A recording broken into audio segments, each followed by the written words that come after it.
Yes sir, sa mga sandali ito ay nanatili pa naman maayos ang biyahe ng mga kababayan nating sumasakay dito sa may MRT North Avenue Station. Hindi pa naman natin nakikita yung maabang pila at tuloy-tuloy ang pasok ng mga pasahero. Yun nga lang, inaasahan na mamaya lang ay magkakaroon na ng pagpila dito. Kaya ng pangaraniwang nararanasan dito ng mga magsipagsakay dito sa MRT North Avenue Station araw-araw. Nagsimula naman ang operasyon kayo ng 4:30 AM, on time yan. At hanggang sa mga sandaling ito, so far so good, wala pa naman tayo narinig na namang aberyang nangyayari dito sa MRT North Avenue Station.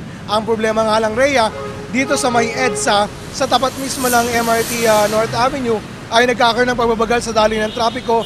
Mangyari dito sa bahaging ito, humihinto yung mga bus, tsaka yung mga pribadong sakyan, pati yung mga PUV, para magbaba ng mga pasahero na sasakay dito sa MRT station. Pero makalampas naman dito ay tuloy-tuloy na ulit ang daloy ng trapiko. Wala naman nakikita ang aberya dyan sa may Kamuning hanggang makaabot ng Cubao sa mga sandaling ito.